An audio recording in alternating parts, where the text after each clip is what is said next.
Um, hello. Sorry. Should you look at the camera, please? Thank you. Yeah, I believed you were going to show us some of your equipment that you use. Yes, I can show you my usual attire. Of course. Obviously, the hat is very important. Mm. It's a fine hat. Sorry, would you mind? Thank Sorry. you. No, that's quite okay. This sort of thing. Usually I'll have these fine flippers on. They're wonderful. And my feet. Oh, yes. So there's those. They go down quite well. Okay. And snorkel. Snorkel. Oh, yes. Is that a bit nasty? Yeah, so you might need cleaning. No, that's okay. You don't have to No, put it no, on. it's salt. No, it's okay. Yes. Okay. So, I mean, I'm still a little confused. I won't lie to you here. I mean, just seems to me, what's the market for something like that? You know, like, who Well- wants an underwater marriage?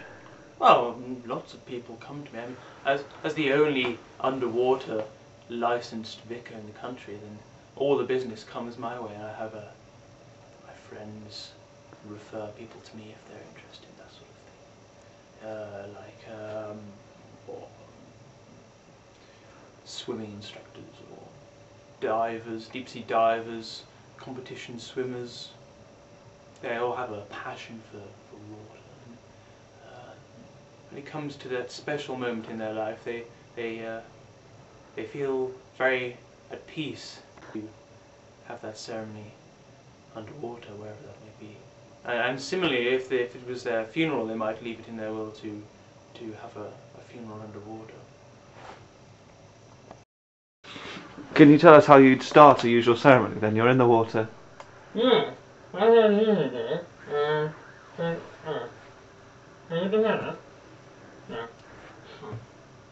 Sorry. But a usual ceremony. What sort of ceremony? A wedding. A wedding. How about? Wedding. A wedding. Well, usually it's very similar. Obviously, you have to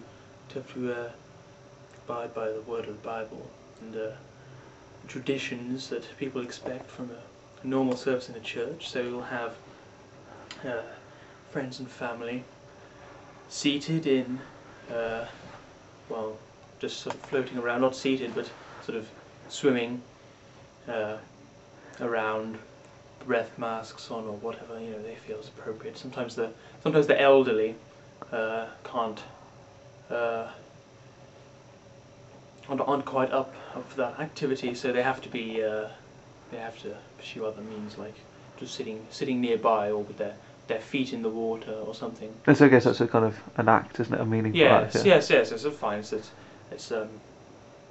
appreciated however they wish to get involved. But the main the bride and groom will be underwater usually, completely immersed in one with the ocean or wherever they want. Preferably the oceans. I prefer the ocean, but it's much better. But the normal service. They'll come in. I'll ask them. They'll take their vows. Can't really hear what they're saying. It's just sort of like when I was. Quite like that, really. But fine. Yes, it's a wonderful moment. Everything's quite the same. A bit more floaty. So, I mean, how much do you charge usually for this underwater marriage? Because I imagine there's a fair bit of admin. Yes, it's more expensive than a usual arrangement with the church, but